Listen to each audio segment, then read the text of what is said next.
Wake up. This is your land. 9-8. The land that is owed to the black Americans is held in public trust.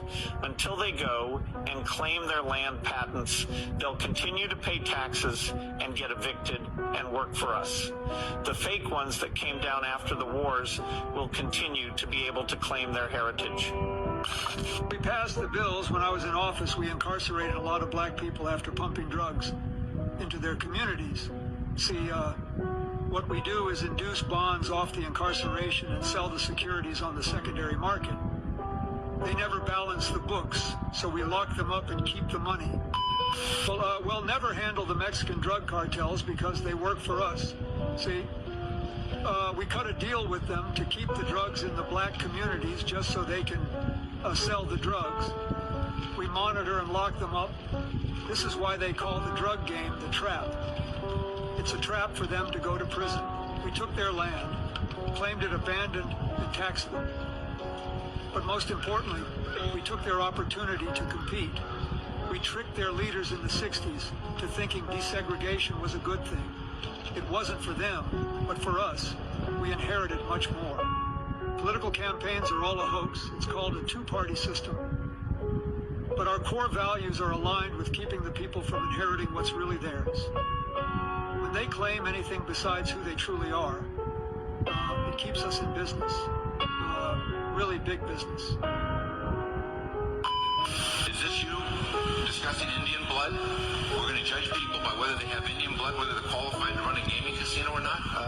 That probably is me, absolutely, because I'll tell you what, if you look at some of the reservations that you've approved, you, sir, in your great wisdom have approved, I will tell you right now, they don't look like Indians to me, and they don't look like the Indians. Now, maybe we say politically correct or not politically correct. They don't look like Indians to me, and they don't look like Indians to Indians, and a lot of people are laughing at it, and you're telling how tough it is, how rough it is to get approved. Well, you go up to Connecticut, and you look. Now, they don't look like Indians to me, sir. I said it before, and I'll say it again. They don't look like Indians to Indians, and they don't look like Indians to me. The black people are the real Indians, not the Asian-looking casino-owning people. Let's be real, folks. Black Americans are the true American Indians. It's amazing how people believe the fabricated stories. Look at the murals in Mexico or the historical accounts of the Virginia Indians. All of the state encyclopedias describe who they were. It's obvious.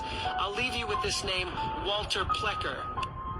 Walter Ashby Plecker was an extremely racist American physician and public health advocate who was the first registrar of Virginia's Bureau of Vital Statistics, serving from 1912 to 1946.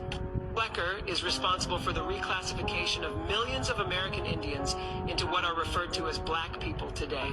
The Indians were once named after their nation, tribe, or empire before terms like American Indian were even made.